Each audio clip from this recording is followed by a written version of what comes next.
আচলতে ৰাইজ একেবাৰে চাৰিওপিনে মই লক্ষ্য কৰিছোঁ, কেৱল ইয়াতেই নহয়, কাৰণ নিশা বুলি মই নকওঁ, পুৱতি নিশালৈকে প্ৰায় 2 বজালৈকে আজি মানুহৰ যিটো সোঁত বৈছে। আৰু বিশেষকৈ মই দেখিছোঁ যে আজি 3 দিন ধৰি আমাৰ খিলঞ্জীয়া যিখিনি আমাৰ সংখ্যালঘু এলেকাৰ পৰা এনেকুৱা ধৰণৰ গৰাখহনীয়া হৈছে আমাৰ কংগ্ৰেছ দলৰ। মই নিজেও অভিভূত হৈছোঁ আৰু আচৰিত হৈছোঁ আৰু ভালো লাগিছে। সেইকাৰণে ভাল লাগিছে যে তেওঁলোকে বৰ্তমান বিজেপিৰ যিটো নীতি আৰু আদৰ্শৰ প্ৰতি আৰু আমাৰ যি নেকি বিজেপিৰ উন্নয়নৰ যিটো নেকি ধাৰা, এই ধাৰাটোৰ সৈতে একাত্ম হোৱাৰ যিটো প্ৰৱণতা, সেই প্ৰৱণতাই আমাকো কি কৰিছে, আমাকো উৎসাহিত কৰিছে।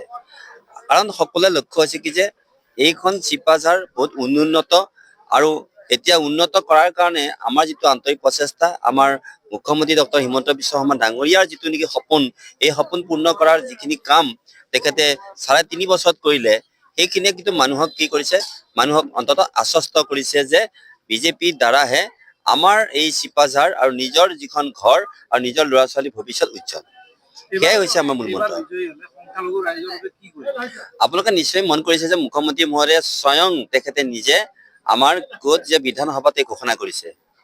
আৰু বিশেষকৈ আমাৰ এইখিনি খিলঞ্জীয়া সংখ্যালঘুৰ কাৰণে তেখেতে যিটো কাম কৰিছে, আণ্ডাৰগ্ৰাউণ্ডত নহয় যিটো প্ৰকাশ পাইছেও, আৰু এছাম আমাৰ ব্যক্তি বিশেষে গোটেই এটা প্ৰকল্প সুন্দৰভাৱে প্ৰকল্পটো ৰূপায়ণ কৰাৰ কাৰণে ইতিমধ্যে কেবিনেটতো সিদ্ধান্ত কিছু হৈছে আংশিকভাৱে। গতিকে মই ভাবোঁ যে আৰু এটা বছৰৰ পিছতেই খিলঞ্জীয়া যিখিনি আমাৰ মুছলিম আছে, সেইখিনি কিন্তু আমাৰ ভাৰতীয় জনতা পাৰ্টিৰ নীতি আদৰ্শেৰে আৰু আমাৰ অসমীয়া যিটো সত্তা, সেই সত্তাটো অধিক কি কৰিব, মহিমান্বিত কৰিব।